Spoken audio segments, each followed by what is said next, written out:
Hey there, people. Welcome into the Ben Maynard program. Thanks for being here. Before we get started, a little bit of housekeeping to take care of. As you know, or may not know, this podcast is available everywhere podcasts are streaming. Okay. Just search the Ben Maynard program and choose your option. Really, you don't even need to do that. But if you can't resist all this right here and you're watching on YouTube, then please subscribe to the channel, give me a thumbs up, and leave a comment. I read all your comments. I love your comments, and I appreciate them. Last but not least, follow me on Instagram. All one word, Ben Maynard Program. That goes for you too, girls too.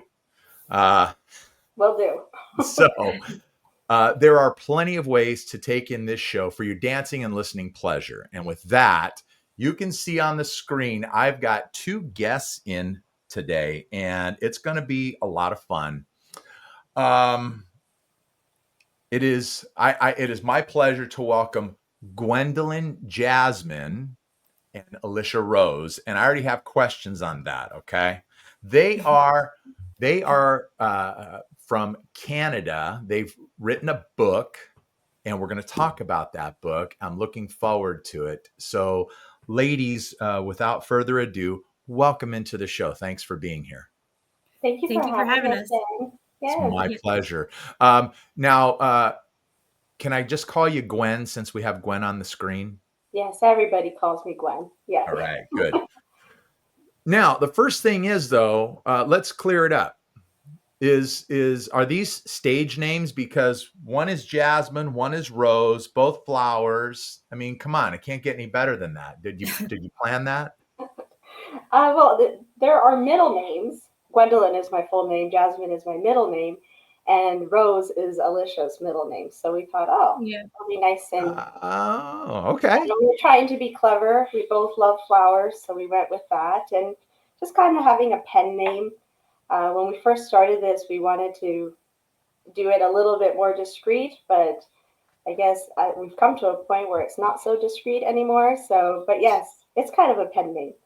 And I chose to use my full name because it's always been on everything, all of my certificates, my awards, my achievements. So I thought, okay, I'll go with Gwendolyn. Sounded like a professional pen name, I guess. But it can be a mouthful, though. Gwendolyn? Oh, it can. Yes, that's why everybody calls me Gwen. Yeah. Except my parents. Okay. Yeah. Well, yeah. Especially when they're angry, right? Yeah. Exactly.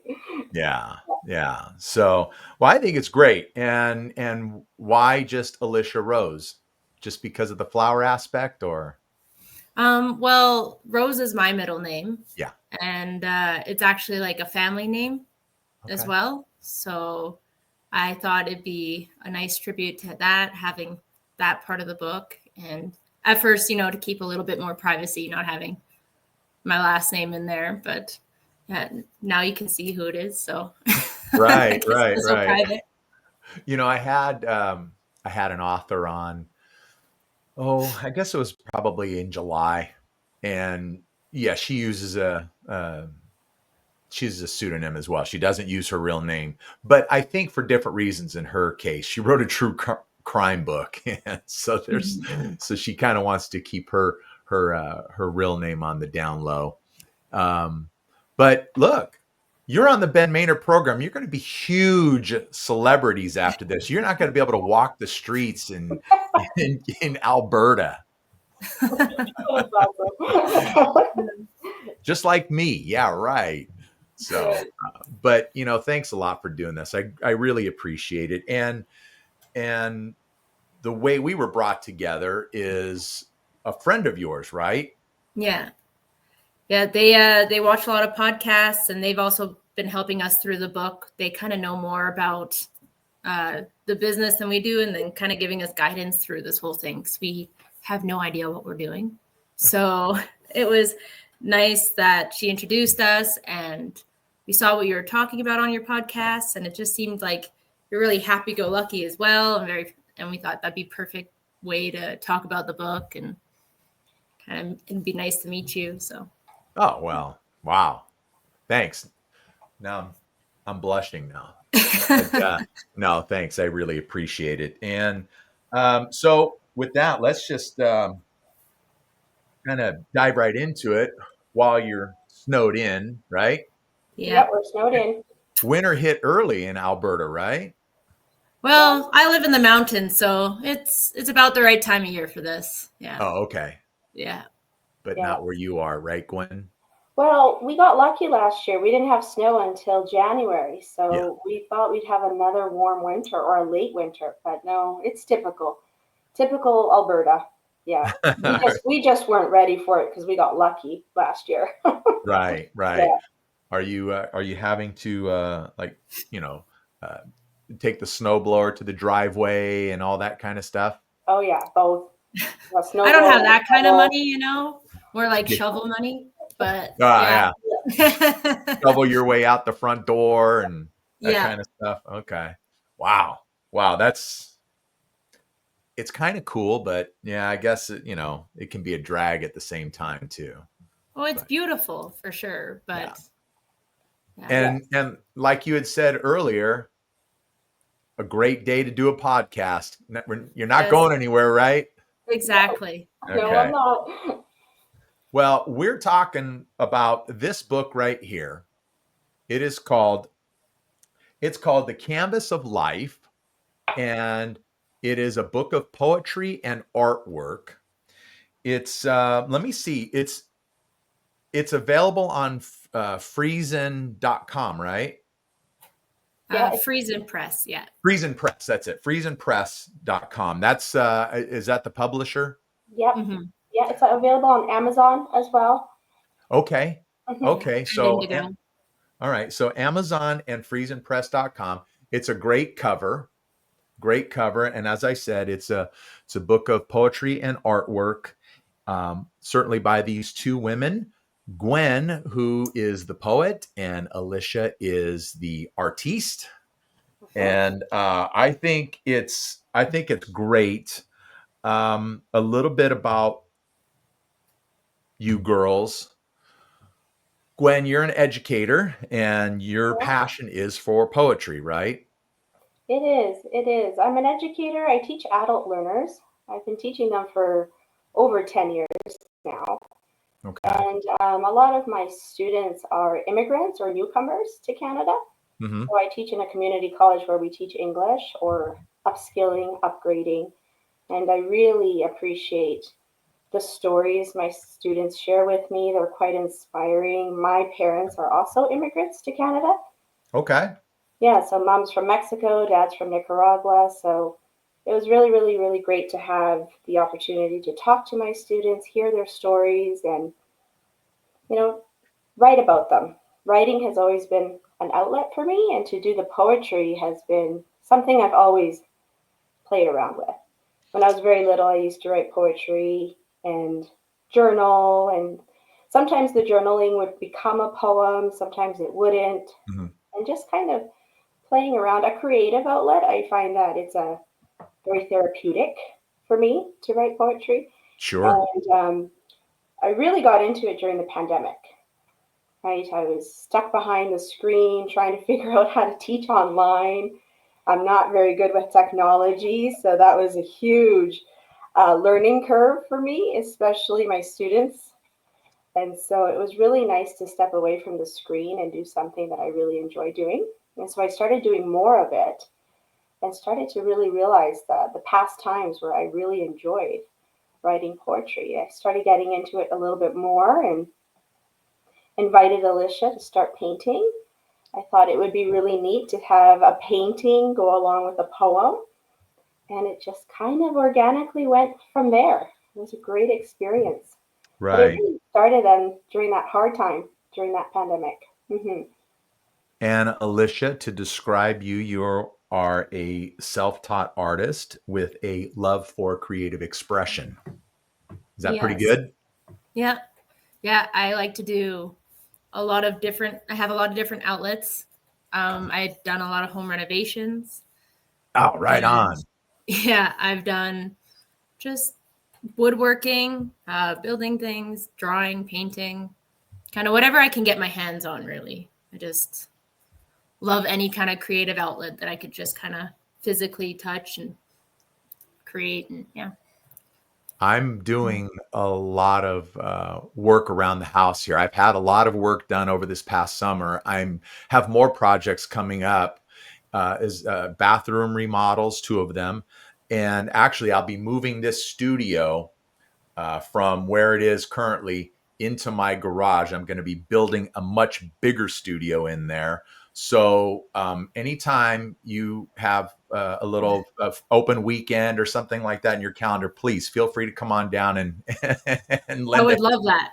I love doing things like that. That's great. That's Yeah. great. So okay, so you kind of got into it a little bit, Gwen. Why did you write the book? I wrote the book. Well, I'm sorry. I don't mean to interrupt. Let me phrase that a little bit better. What was the inspiration to turn your poetry and Alicia's artwork into a book? We started doing this truly at the beginning for fun. Okay. It was a creative, fun process for both of us. And as we were doing it, it started to just evolve. We were starting to see how this was actually coming together. Because at first we couldn't really envision it. It was, here's a poem, here's a painting, and then it started to build, and we were creating more. And then we saw the potential of sharing something a little bit different. We did a little bit of research. We noticed that there wasn't a lot of poetry that has art, that is harmonious, that tells a story together. There wasn't a lot out there. And we just thought it would be really cool and also an opportunity for us to share something meaningful with other people. And so it started to have more of a purpose for us. This was Okay. something we could share. We could have people uh, read it. Hopefully, it resonates with them, inspires them, reflection. Um, and so that really was the reason behind it. We started to see a purpose, and we felt like this could be something that people would be able to reflect and hopefully connect to and to tell stories. Because I'm an educator, I love to tell stories. Yeah. Uh, I'm a narrative teacher. A lot of my teaching is storytelling. And so it's just who I am. I love to tell stories. Alicia is very creative. She's a great listener. She loves to hear people's stories. She's quite empathetic. And I just thought, wow, it just kind of organically had a purpose, and we really felt like we needed to put it out there. Alicia was the one who gave me the big nudge. She was the one that's like, let's Mhm. do it. Well, she's telling me all these amazing stories from people and that shared these stories with her. And to hear them, I was like, these are stories that other people should hear. There's really powerful stories in there. And I think those are stories that should have been told to other people as well. So, Mhm. So the poems in the book come from not necessarily your personal experience, but other people's experiences. Exactly. Some of them are personal. Yeah. Many of them are tidbits of people's stories. I feel sometimes when you can't relate to an experience, most of us know somebody who's gone through that experience, Right. right? Like currently, right now, I'm writing a poem on depression. I can't personally relate to that experience, but I know people in my life who have gone through that journey. And so I think that when we put this together, it's an accumulation of many, many people's ideas, their thoughts, their feelings, and truly the hard part about the poetry is trying to be true to those feelings and the Mhm. message, right? I Gotcha. think that's always very, very difficult, especially when it's not coming from me personally. So I try to be a very good listener and be respectful and really try to, every poem I hope has a story that, if there's some justice behind it, it's telling it, the story truthfully. Right. Excellent. Well, then, I had told you before, let's just get into it. I marked a couple of, oh, well, a little more than a couple of poems in the book. So can we discuss them a little bit? Sure. Yeah. Do do both of you, either of you, or both of you have the book in front of you? I do. I do, yes. All right. You are all holding the book up at the same time. I Yes. know. Perfect. We can all plug it at the same time too. Okay. Let me take this out of here. Let's start on page 6, poem called The Gift. Mhm. And I don't know if if either of you, well, you wrote it, Gwen, so I don't Yeah, know if you're comfortable reading that or if you'd like me to read it real quick. I can read it. Um, what's that? I can read it.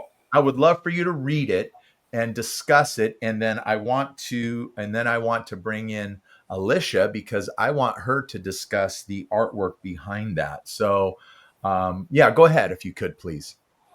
Okay, this poem is called Gift. Old are the memories I've made. Every line is a record of my story. Every ridge is etched to perfection. Every fold expressing my inner glory. Old are the roads I've traveled, the roots exquisitely marked on my face, the wrinkles mapping the passage of time. The creases are a gift of life purposely lived. Exactly. I think it's tremendous. I think they're great words, and I want to put the artwork on the camera here. I just want to show that picture. And you know what? Because I'm a little further off the camera, maybe one of you or both of you Yeah. can also open your book and show that same.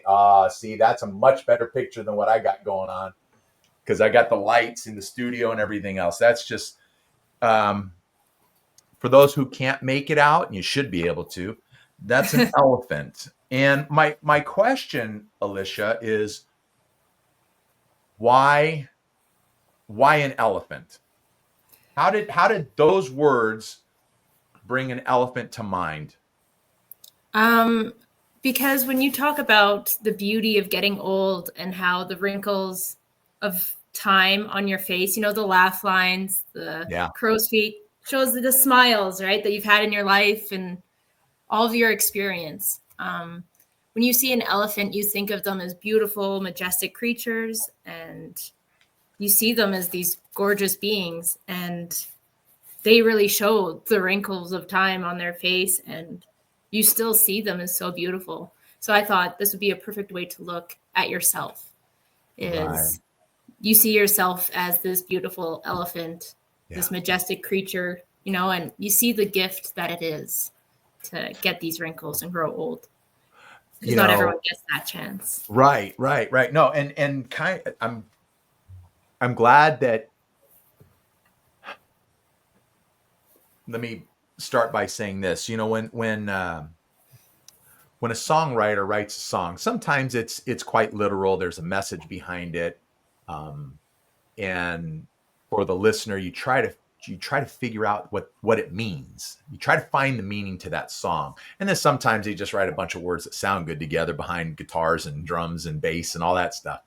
But um, that's kind of what I got out of this when I read it was exactly what you were saying, and before looking at the elephant I could see a picture of somebody much older than I, just a picture of an old person. And sometimes I would think it would be like an old Indian man or woman, Mhm. and you just see their face. You see them from the neck up, and you just see all the lines on their face, and that's exactly what I thought of here. And those creases are like the road traveled.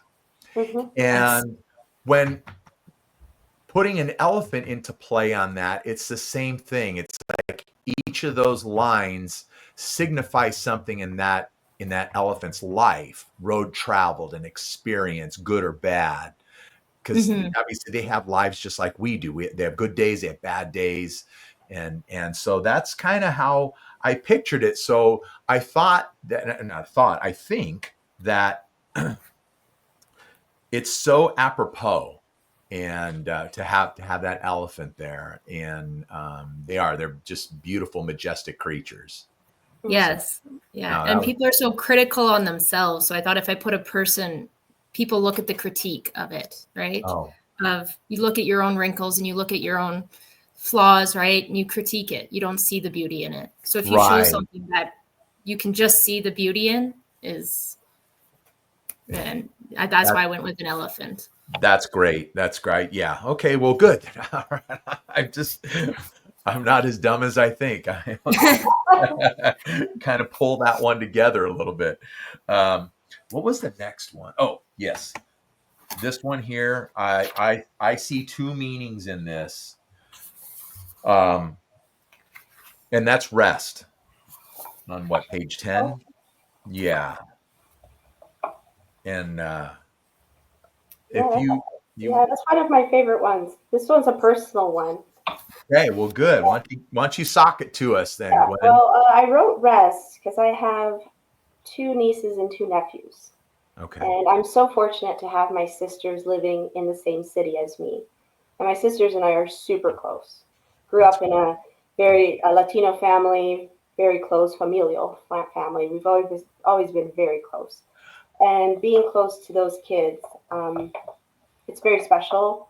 I also teach early childhood to adults, so I also teach early childhood programming. So that is also a passion of mine. So when I wrote rest, I was thinking of children. okay. Yeah, Do you and want to read? specifically the children in my life.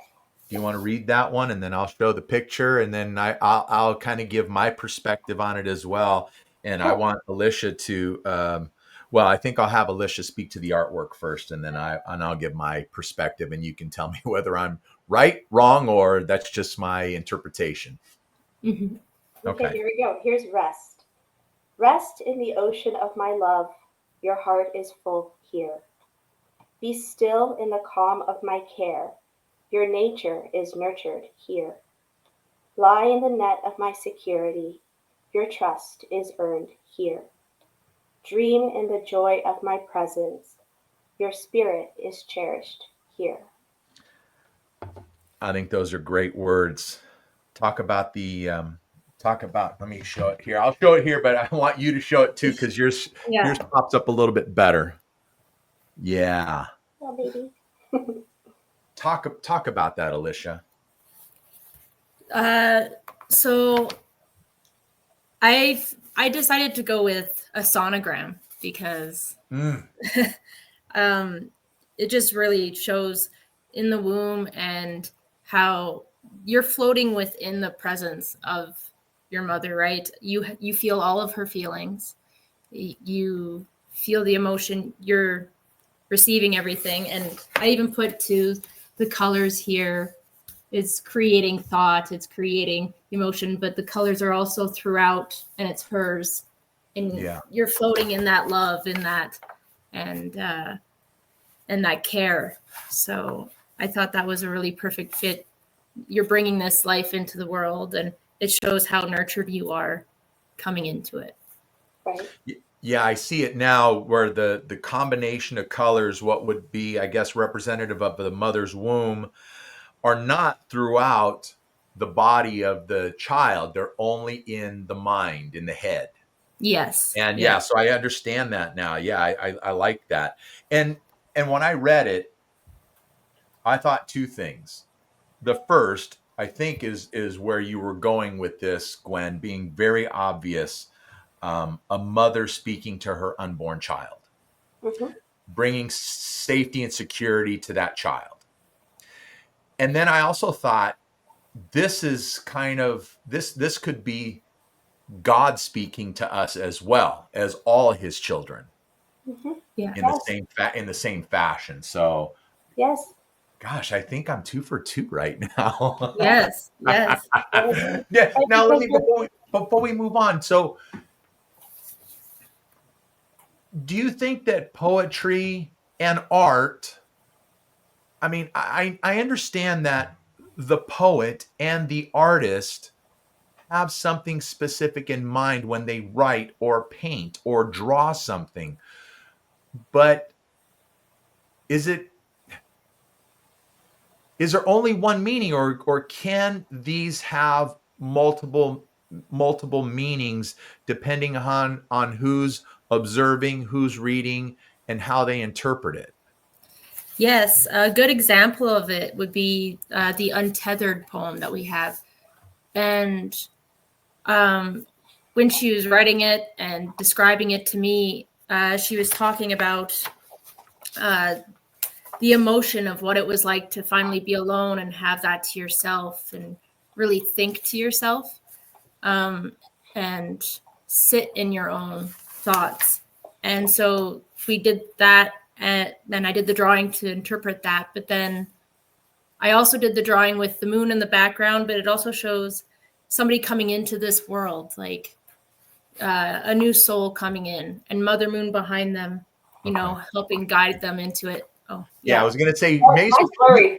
it wasn't, yeah, because you have the blurry background. So why don't you show that, Alisha? I did not put that one in my notes simply because I don't want to go through every single poem in the book. I want people to buy it and read it Yeah. and take Yeah. it in and own it. Yeah. So that's why I just picked a few of them. But yeah, you brought that one up. So I wanted to. Yeah, we talk about the quiet of unknown, the calmness of alone. Right. And it's finally coming into your own, coming out into the world. But it was also reflecting into yourself as well, being in that quiet and needing that time to yourself to recover or heal. So there's different meanings to that one. Yeah, because when I wrote that poem in particular, it was about cutting ties, like leaving a relationship, a relationship that was no longer serving me. So I was like I was untethering myself, letting go, letting go. Yeah. So that one is more of a personal poem. Yes, it Gotcha. is. So that was about, for me, just surrendering, just gonna let this go. And when people read the poem, they interpret it as a baby being born, or a child coming into this world. Okay. Right? And I think that's really, really interesting. They see the tether as the umbilical cord, and they see the moon as Mother Moon, because we have a poem in our book also called Mother Moon. And so they put it all together, and they're like, that is about coming Earthside, baby coming Earthside. And I think it's beautiful, because that wasn't my intention when I wrote it. Right. But like you said, it can be interpreted in many different ways. Yeah. And as long as it makes sense to you and you feel something, great, right? That's my hope, that, you take from it something that you can reflect on, think about. Hopefully it gives you some of them joy, some of them perhaps takes you to places where you're thinking about, different emotions, or even just feeling emotions. Because sometimes I think one of the things we really struggle with as people in general is not just noticing our emotions, but feeling them, right? Right. Like processing them. And so, yeah, I'm really happy when people tell me, this is what I got out of it. And I always just say, okay, yeah, that's great. I try not to tell them exactly what I had in mind, but if they ask, I tell them. Yeah, Right. I tell them. Yeah.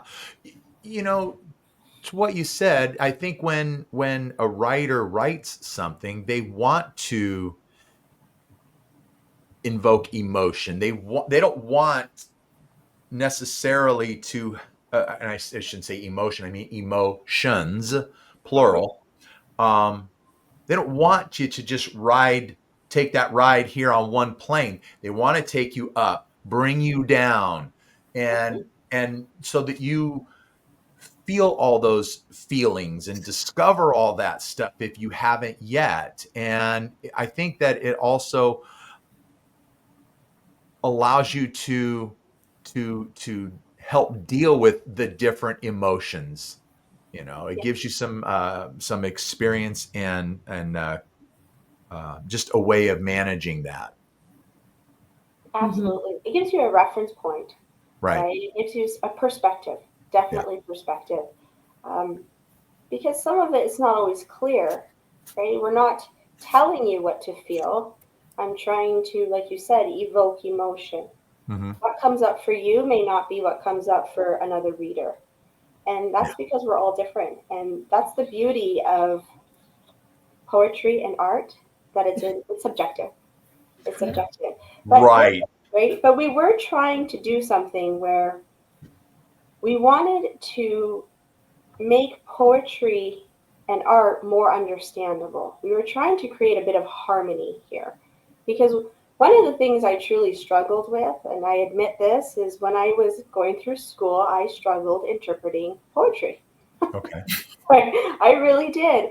And I would find it quite confusing, convoluted. I sometimes wouldn't understand the theme, the symbolisms, the motifs. So I would really, really practice and read, and I improved with time. But I think that when you're able to bring more mediums, visuals, pictures, and words, it helps a person visualize, imagine, and those Right. feelings come up more, I think. And that's what I was trying to do when I asked Alicia if she would paint, is to see if this poetry would speak more to people, right, with more visuals.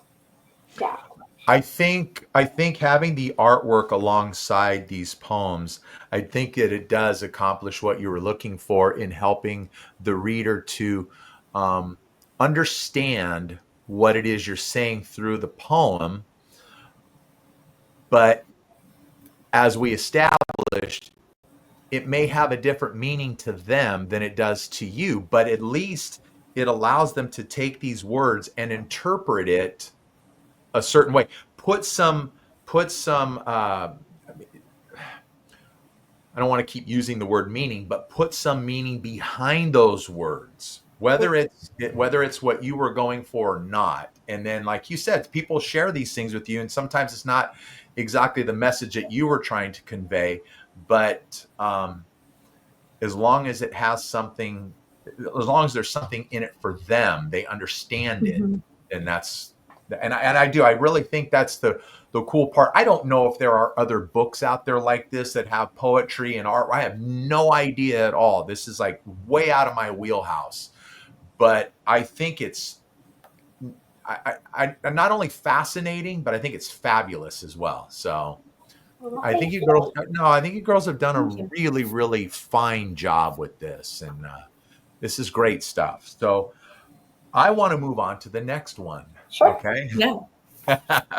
that's title locked. Okay, that's on 21. Yeah. I wrote a note here. Let me get to my note. Okay. All right.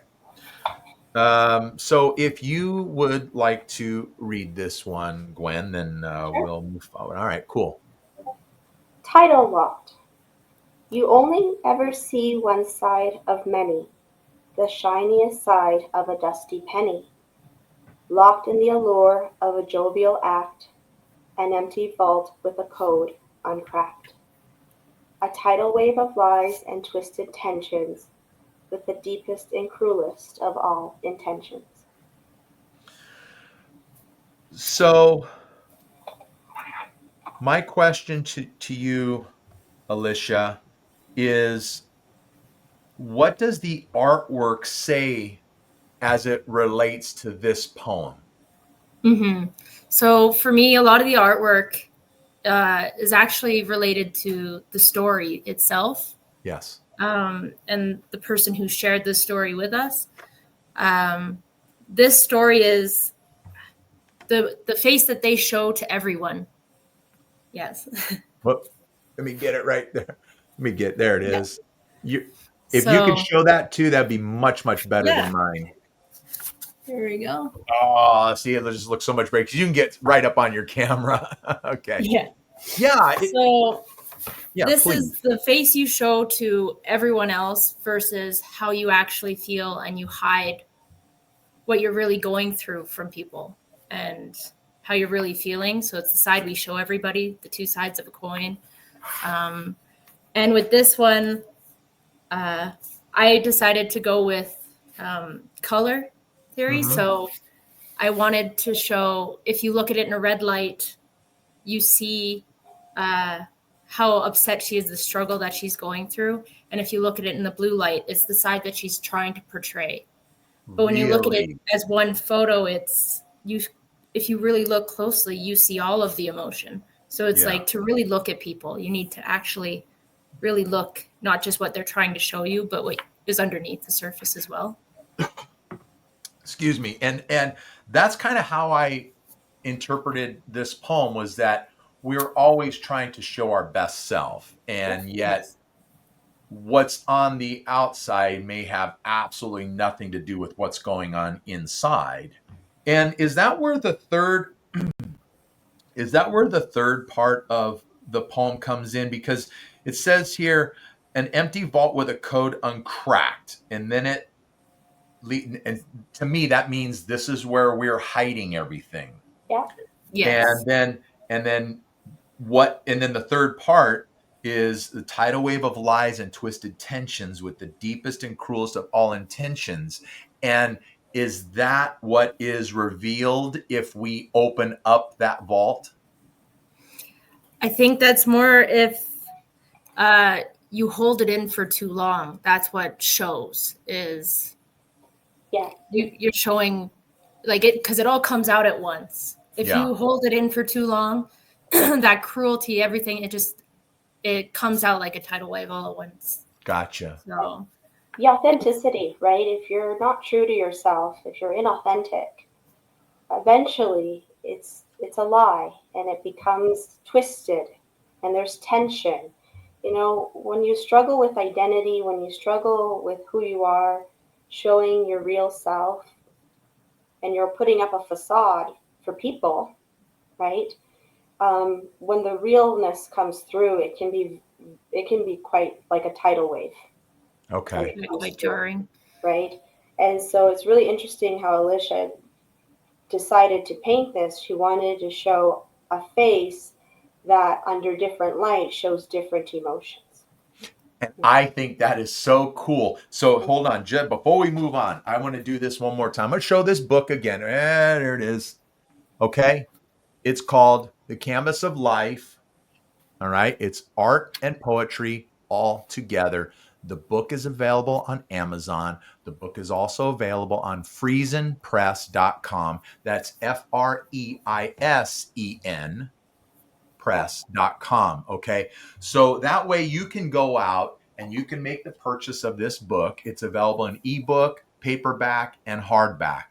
But if you have an opportunity, look at that one picture under different light and kind of get what Alisha was going for. I never even would have thought of that. I think that's great, Alisha. Isn't that brilliant? I felt the same way. I had the same reaction. I'm like, how did you even paint that? Right. Right. And yeah, the creativity, and that's the fun part. That's the exciting part. That's what really gets me enthusiastic about the process, is the sharing of ideas. I will send Alisha a poem. I won't really tell her what I'm thinking, and I'll let her sit with it, and then she'll come back to me and say, "Was this what you were thinking? This was this is what came up for me." Right. And we just share ideas, and we've been friends for a really long time, and so we do think similar.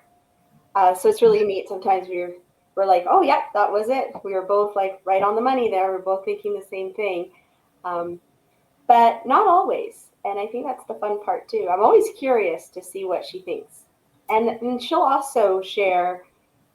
Like, it's not always poetry shared with Alisha and she paints. Sometimes it's the other way around. She will say, I really want to paint something about this theme. Do you think you could write a poem? So okay. It's a process that goes in many different ways, and we get there in many different ways as well. Gotcha. So how long have you two known each other? How long have you been friends? Like 30 years.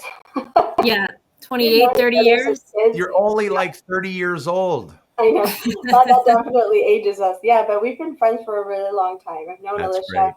So going all the way back to like grade school then, huh? Yeah.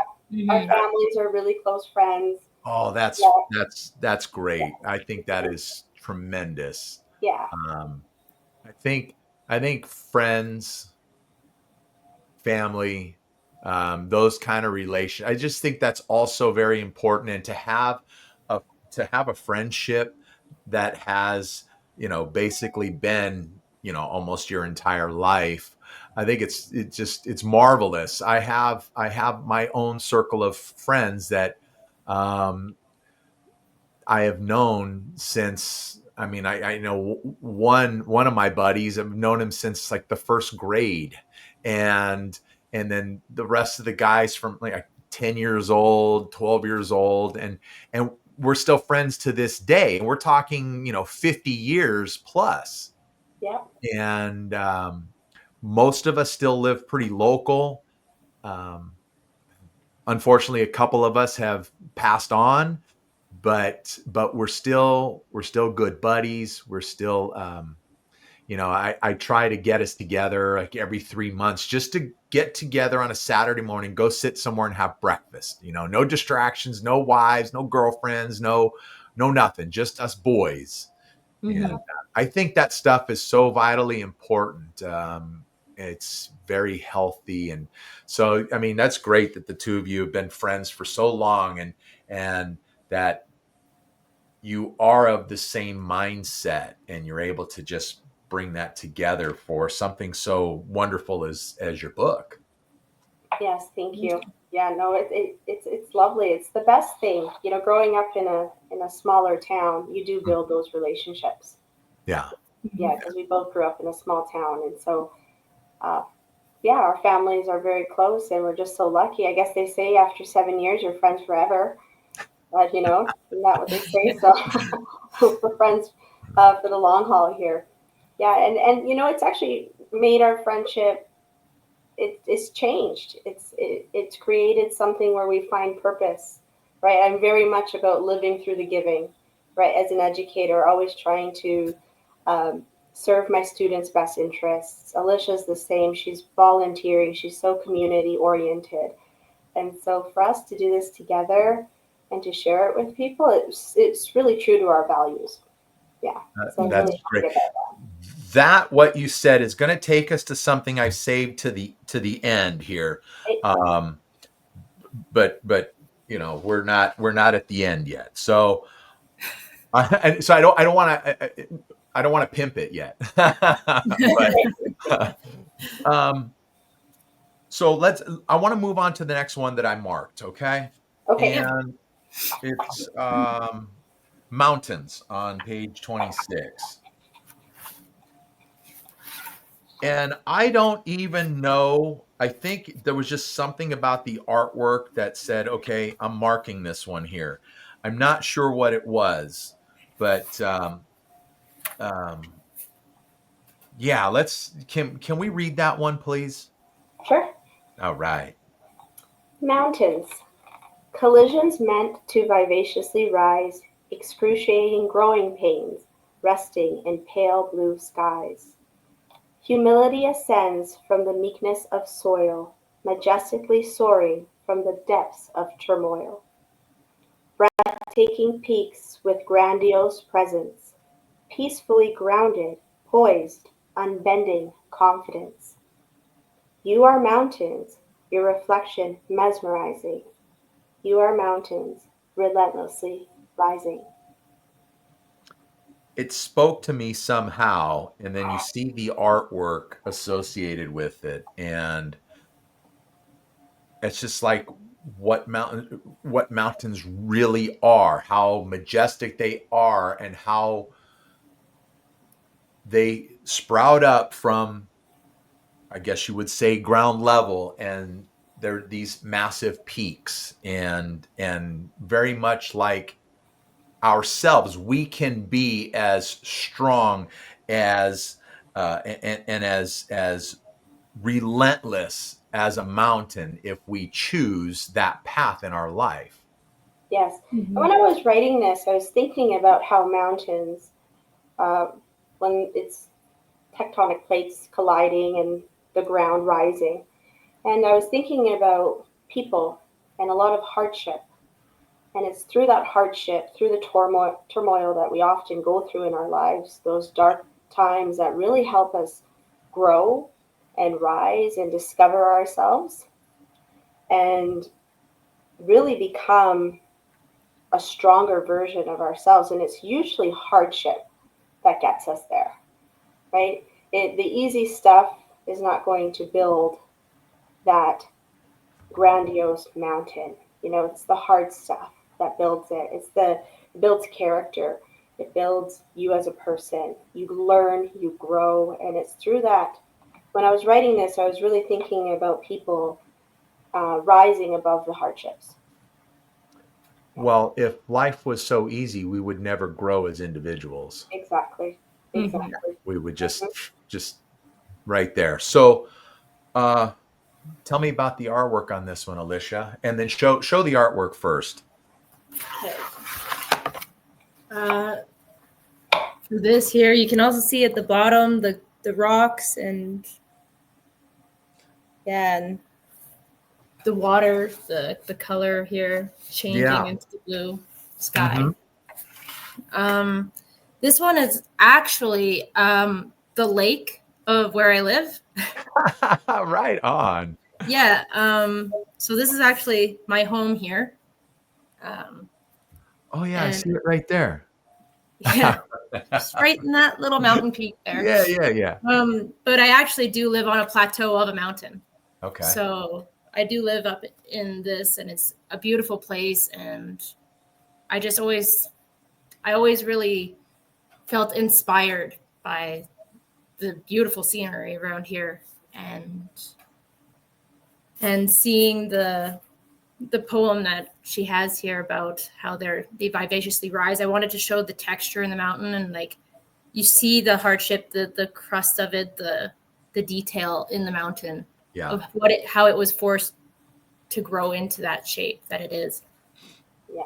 And I love the reflection that she did. The reflection's great. Yeah. Reflection's great. And you obviously thought so much about this particular painting here that you made it the cover of the book. Yes. We were not sure what to do with the cover of the book. We struggled with that, and we had designed some covers. And when we went to the designer for the book, they truly recommended that image. They thought that image would really speak to the title as well. Yes, how you're growing through this journey with us and being brought along through it. And maybe a little bit sort of representative of where you are from as well. Canada, representative of Canada and the region you live in. Yeah. Okay. It's what really inspired me to start painting, right? Is being in this area and being in this. It's so beautiful. I'm literally surrounded every corner by mountains, and it is a very good spot to be creative. That is for sure. So I felt really inspired by this one. Thank goodness for whomever handles your Wi-Fi service or your internet service, because being in the mountains, I know it can be spotty at times. And so, it goes down often. So if I all of a sudden cut out, it's not me. I didn't do it. Yeah. Well, we're doing great so far. This is great. Okay. So I want to move on. Okay. Now, there are 3 poems at the end of the book. Infinite, Time, and Markings. And can we do, I just thought of this, right? Just came to mind right now. Can we do something here? And I don't care who starts, but can one of you read Infinite, one of you read Time, and then I'll finish with Markings? Can we do that? Sure. And my audience is going, what are you doing, Ben? This is a coffee house. We can start snapping our fingers and, playing bongos or whatever. But I think this is just really cool. And then when we do that, then I want to give my interpretation of it, and then we'll go from there. Okay. I can read Infinite because this one was very close to me. Okay. The story. All right. Will I be here tomorrow? My light is slowly fading. Your voice carries the tremble of sorrow, my pain seamlessly dissuading. Is my ask too much? My soul is exposed, completely transparent. We are givers of such, a gift that may open the present. I feel the burden of asking another. Is my destiny too soon transformed to ashes? My brother, you will see the world through rose-colored glasses. Your mind carries the weight of guilt. We're at the end of a tight rope. Will I be the right fit? Our eyes, agonizing mirrors of hope. Is my bravery enough? A journey of second chances. We are graciously raised tough, a pleading prayer for a heart that forever dances. Go ahead, Gwen. Oh. Yeah. Yeah, Alisha. So we're not doing interpretations. We're reading. Okay. Sorry, Yeah. I got a little emotional listening to you read that one, Alisha. Okay. Time. When rest subdues me, may it dream peacefully, eternally. When breath leaves me, may it exit humbly, gratefully. When time summons me, may it call upon my golden hour. When the end approaches me, may it greet me dignified in love and honor. When death chooses me, may it witness my worthy essence. When life seeks me, may it welcome me in the eternal presence. And the last one, markings. You don't simply leave your mark at a grave. It is engraved in the hearts of others, nurturing the world through the roots of good deeds. It is gritty memory that comes alive in lived dreams.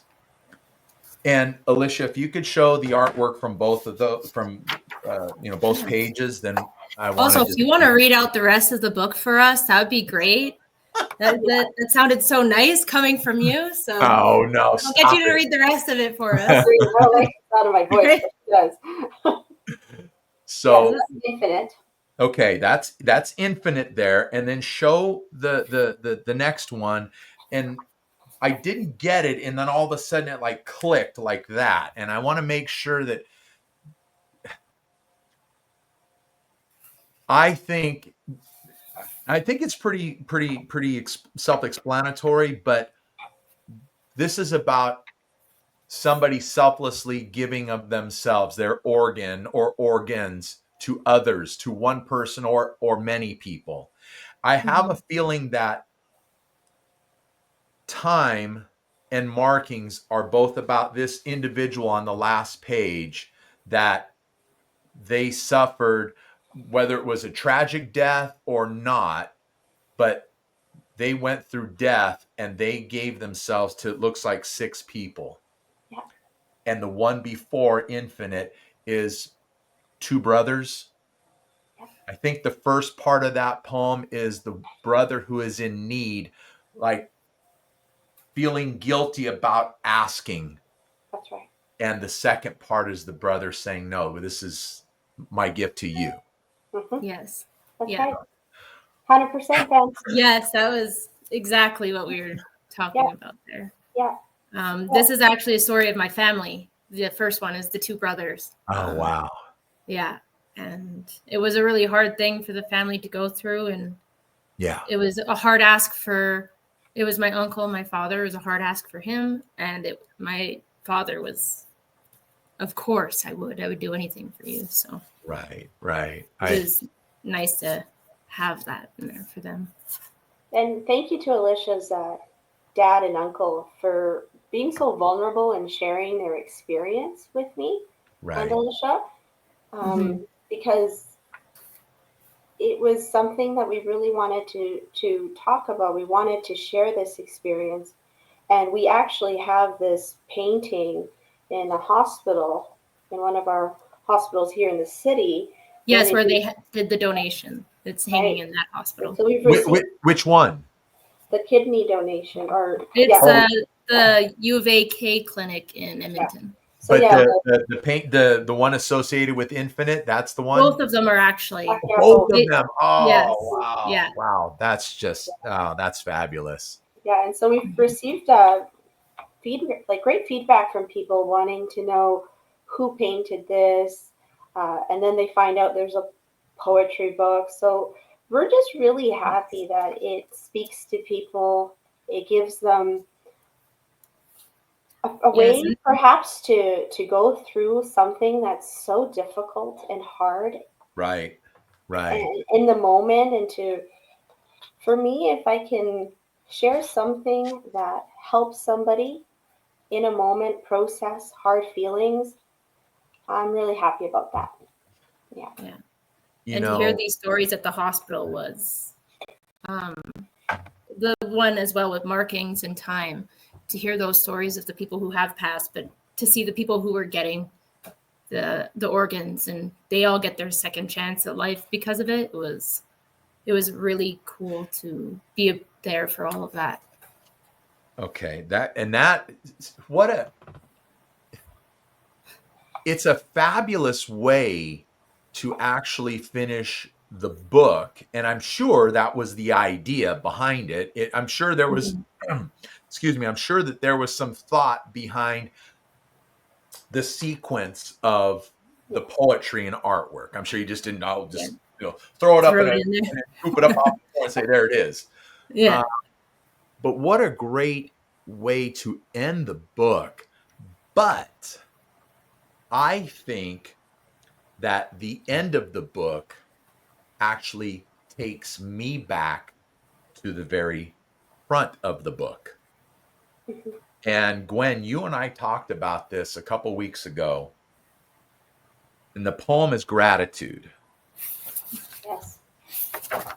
Now, gratitude is the quality of being thankful, Hmm. being ready to show appreciation for and to ready kindness. As a matter of fact, I love gratitude. So when I'm done here, I want you to read this one, and we're gonna just and discuss it. But Cicero said that gratitude is not only the greatest of virtues, but the parent of all others. And you're nodding, so I hope you already knew that, or maybe I just brought something up. but Yes, um, but I think the end of the book actually brings it right back to the front. it does. Mhm.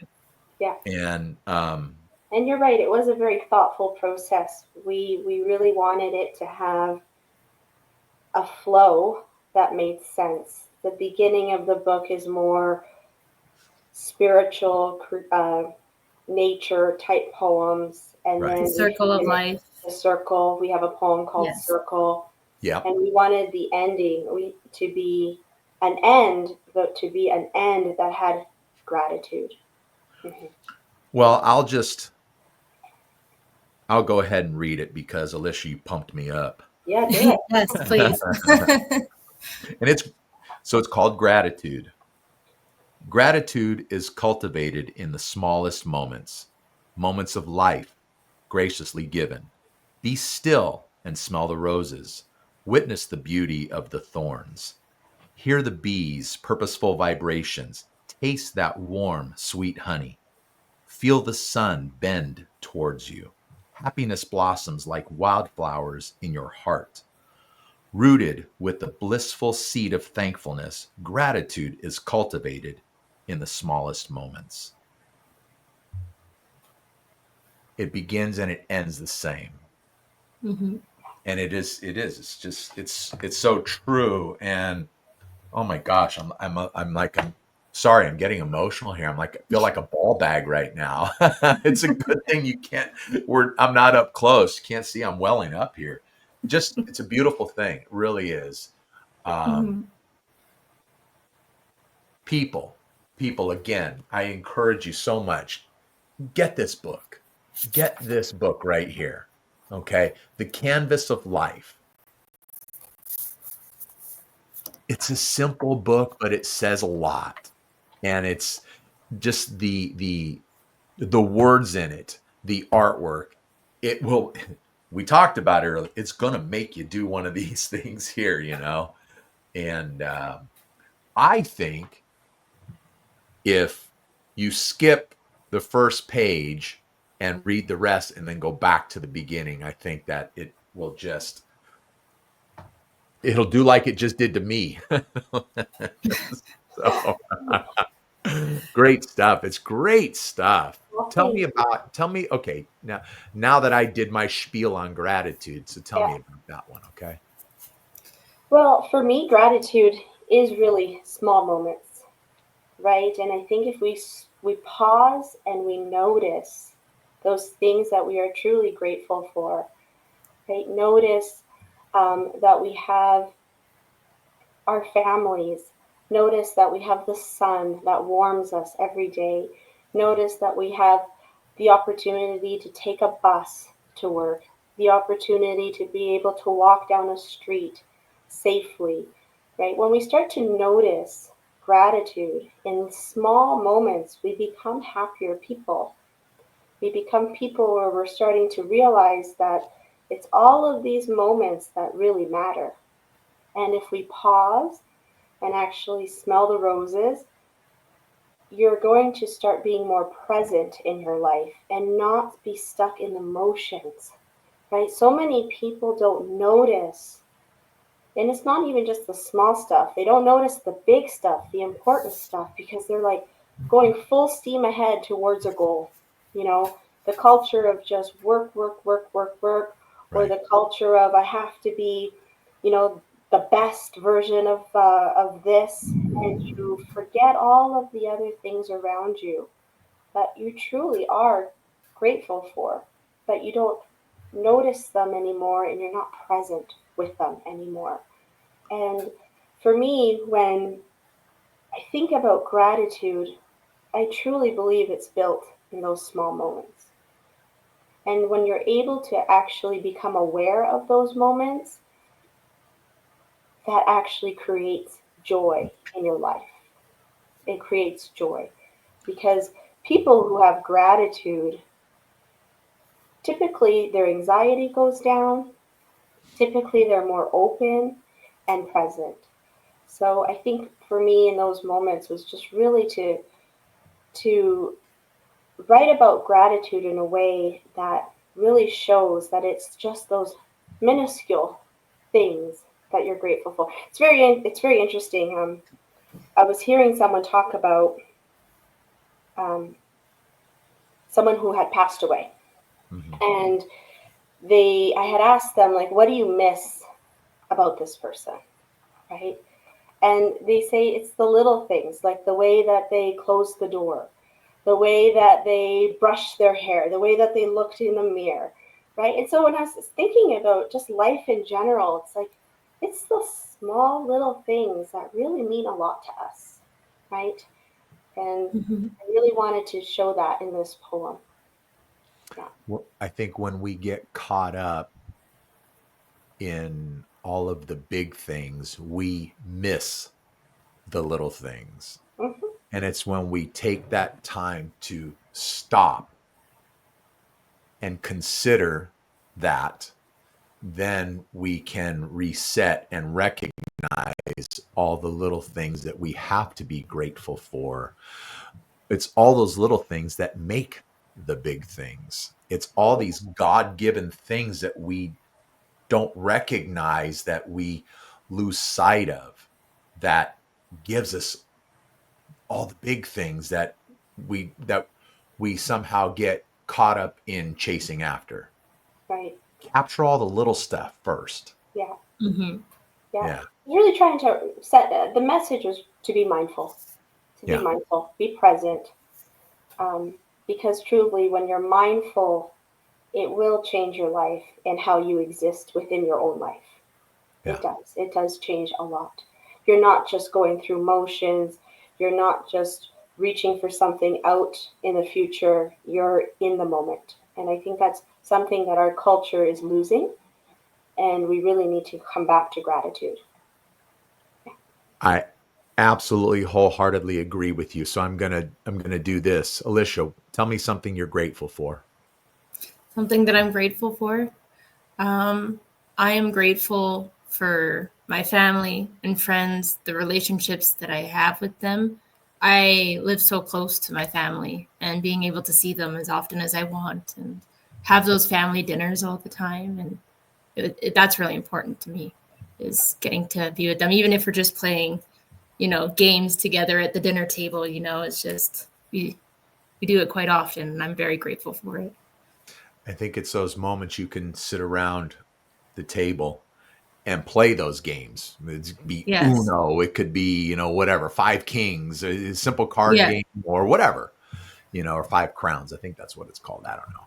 But it's those are the small things.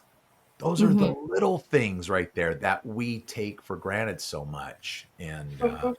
we get lost in all, whether it's our screens, whatever it is. We get lost in all that. We get lost in social media and all that, and we lose sight of those little things, those little moments like you described. Hmm. Yeah. Well, we have um, in America here, we have Thanksgiving coming up next week. Oh, And yes. in Canada, you celebrated Thanksgiving last month, right? Yes. Yeah. Mhm. So, what does Thanksgiving mean to I mean, what is it about in Canada? How do you celebrate that in Canada? Very much about being thankful for friends and family. It's Okay. very much about bringing people together, uh, showing love through food. Right? Yeah. The love Through language of Hmm. many of us, Americans, Canadians, let's be honest, all over the world, the love yeah, language of food. yeah. But yeah, for Thanksgiving, it's about being together and sharing our thankfulness to each other, being open and transparent and sharing what Looking we are back on the year that grateful. we've had together and reflection. Yeah, and good food. Yeah. Yeah, and Well, good food. yeah, of course in America we celebrate the pilgrims landing at Plymouth Rock being blown way off course. They actually were supposed to be going to Jamestown and ended up in Massachusetts. But it's funny. We're giving thanks to a group of people who were escaping uh, their homeland for religious freedom. That was what the whole idea was. 132 people aboard a ship, and I think 60 of them died before they even got to touch land. Hmm. Hmm. And some starvation, some of disease, all kinds of stuff. And we celebrate them. We celebrate by being thankful to them by turning around and being gluttonous and cramming our pie holes with all Yeah. kinds of food. So but it gives us a time to come together as family, especially if a lot of your family is over here, over there, and you're kind of spread out. You can at least take that time to come together and be as one, be uh, uh, celebrate each other and express what you're thankful for, what you are grateful for, more than in addition to what we celebrate here as with the pilgrims. So it's a great day, and um, I think we pretty much celebrate it kind of the same way, Yeah. especially with food. Hmm. Yeah. So tell me a little bit more about Gwen and Alicia. I want to know what your other interests are outside of poetry and art, bleh, and painting. Let's put it that way. And home improvement too. Okay. You can start first, Gwen. Oh goodness, I'm a teacher. I kind of live a little bit of a boring life, but what are my interests? I do like to. I'm going to be going to a Turkish lantern class next Sunday where they're going to be. I'm going to make a Turkish lantern with pieces of glass. So I like to try new things like that. with Okay. glass. I've done a few glass blowing classes. Um, so I'm trying those creative things I really enjoy doing. Um, Not really big on athletics or anything like that, but I like a leisure walk. Um, Okay. love going to live in the city, so lots of concerts in Canada at the All Rogers right. Place. We've gone to a few of those with Alicia, and Yes. yeah, those are always fun. I just like being around people, being social, being with friends, having a good time. Right? I love going to hear live music. What else do I like to do? Um, See, it only took oh, an hour and 10 minutes, and we brought this all the way back around to music, which is a big thing on this podcast. I know I yes, talked a lot about it, but that's great. So, see, you like to go to live music. I love live music. yeah, yeah, It's Mhm. great stuff. What about you, Alicia? Oh, same here. The last one I went to with Gwen was actually Def Leppard, and I had an amazing time yeah, because I this is Really? the second time that I've seen them, and I have the whole Def Leppard gear that I got, and very big You, fan of Def you Leppard. didn't go all 80s, did you? I might have had like the jean jacket with the Def Leppard logo on it, and I did, I yes, I leopard look, print shirt. I dig Def Leppard. I love Def Leppard. They're a great band. They're a great Mhm. band. So, well, I think I told you both that I just went and saw one of your fellow Canadians, Aldo Nova. Yes, you told us about that. Yeah, I had a great time with that too. But yeah, I just live music. It's just it's so good, and to see artists that you enjoy, out there on stage giving it their best and really just especially when they're just on fire that night. It's so good. It's so good. Right? Yeah. And not to like bring it back to Def Leppard, but You can bring it they back to Def the fact Leppard. that they also were there's such a unit together. There you could tell that there's such a close friend group. And Yeah. when the drummer there had the accident and he lost his arm, like he learned to drum with his feet. And I'm like, and the fact that they supported him all through that and it's just an amazing thing yeah. to see. And it really made me appreciate it that much more. It is amazing. Speaking of that, because Def Leppard they had come off of their Pyromania album, and they just come off of touring for that album. They were on a break, and of course, Rick Allen has this horrific accident, loses his arm, and they're just about ready to get started to record the next album, which would be Hysteria. And I mean, you kind of would think that a drummer needs to have both arms. Yeah. And never was it a consideration by the guys in the band to replace Rick Allen.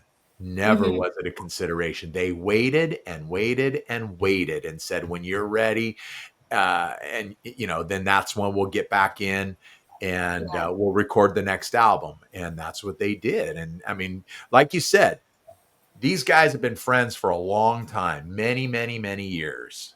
And so it was, I think that Def Leppard is truly a, a band that we all hope that our other favorite bands are like. These guys are like one for all and all for one. They're truly like a band of brothers.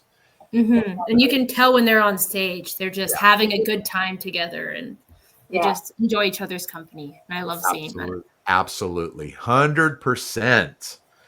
All right. So, what else you got going on? Do you have another book in you? I Yes. do. I mean, there's no shortage of human experiences out Okay. there. So we are currently talking with more people and getting their stories, like the RCMP and just all sorts of stories from people's Royal different experiences. Canadian Mounted Police. Okay. Yes, All right. yes. The police. Sorry, the police. No, no, no, no, no. That's good. I want to make sure I understood it. That's good. Yeah. Good, good. All right, cool. Yeah. But yeah, so we're working on that now because there is no shortage of stories that I think that need to be told and should be shared to Yeah. help other people. It's something that other people can resonate and feel connected to, maybe in a time where they need it. So Yeah. that is the goal. Well, you touched on it way back when, Gwen. Stories are what it's, life is a series of stories, It sure is. and stories need to be told. And that's why I started this podcast, a little over a year ago. And if you read the description, it's tell your story. Hmm. Mhm. And so it's a great thing. I love to tell stories. Most of them are silly and stupid and all that kind of stuff about, growing up or other nonsense that I get myself into. But I think all that can be really one therapeutic, but also people just want to hear a good story. And it doesn't matter if it's silly. It doesn't matter if it's serious. They just want to hear a good story. Mhm. And I try to be like an author who writes a book.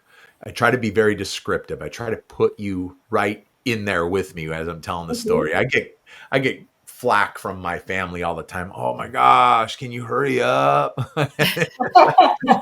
The circular storyteller. Yeah. Yeah. Well, first, if you'd stop talking, then I would get done a lot sooner because you keep interrupting.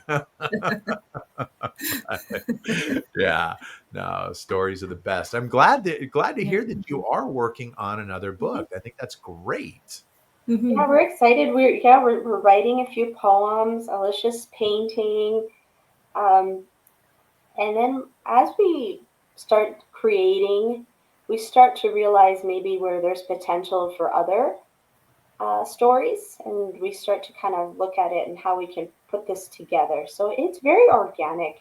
Ben, we start somewhere, and then It we branches always, off. yeah, we always invite people to tell us. Like the RCMP wants to sit with us. They want to share what it's like to be a first responder, Wow. and we are like on board. We'd love Yeah. to hear their perspective. Yeah. What's the perspective of what it's like to be a first responder? What's the perspective of what it's like to be someone who's suffering from mental illness, depression? If someone is vulnerable and wants to share with me, it really, really is special to me because it shows that there's trust. And for me, building trust is so important. And if people can trust us with this, it's an honor. It truly Oh, is. It's an yeah. honor. So I'll keep doing it and I'll do it for them. Yeah. Yeah. That's great. That's fabulous. I just think it's great. Look, I've had an absolute ball doing this with the two of you. This has been great. I hope you've enjoyed it half as much as I Yeah. have. Mhm. And Yes, you're really easy to talk to, Ben. And we went Yeah. through the emotion. We literally had a little bit of a ball at times. Yeah. well, look, that's what this is all about. I really have. I've enjoyed it so much. Um, I hope that the two of you will come back. I hope Oh, that you've we'd love had. that. We'd love I to. hope you've had it. You've enjoyed the experience enough to where you'll want to come back. Mhm. You. Well, we love talking to you. We'd love to speak with you again and Yeah, tell you more about our adventures that we're going on. I would love to hear about it. Yeah, and uh, certainly, when you get that next book done, you definitely have to come back and pitch that as well. We can We come will. talk about that and whatever else you have going on. Look, anything you need, just let me know. I'll do whatever I can. I'm no big deal. I'm certainly except for like Tokyo and in I think Manitoba. I can't walk the streets there, but other than that, I'm like no big deal. I'm not even a big deal to my own family. Okay, so it's just one of those things.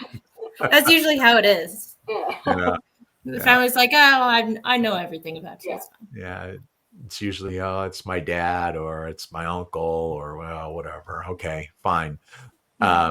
All right. So listen, I'm gonna wrap it up, but I want the two of you to stick around. Okay. And why don't you stick around after I hit stop record, okay? Okay, sounds good. Thank you so much. I appreciate it. See, I don't edit anything, so it's the way it goes out. All right, folks. I hope you've enjoyed this. Please, I'm going to do this one more time. Let me reach over here without knocking over the microphone, please. And you can do it as well, Alisha. Go. There you go, Gwen. Go get this book, The Canvas of Life. It's available on Amazon. It's available on friesenpress.com. Okay. Ebook, paperback, hardback. Okay. And get the hardback. All right. Mhm. It's just better. It sits on the shelf better after you're done reading it. It's just a beautiful book. It's a work of art in itself, isn't it? It really is. It really is. So, folks, thank you so much for being here. Again, this podcast is available wherever you get your podcasts. So just go and search the Ben Maynard program and have a listen. Again, if you're watching on YouTube and you can't resist all this right here, then please subscribe to the channel, give me a thumbs up, and leave a comment, because I read your comments. I reply to your comments. I greatly appreciate it. Last but not least, follow me on Instagram, simply Ben Maynard Program. We are done. It's a wrap. Thanks again. This is the Ben. Yeah. No, thanks to my guests, Gwen and Alisha. All right. So until next time, people, this is the Ben Maynard Program. Tell a friend.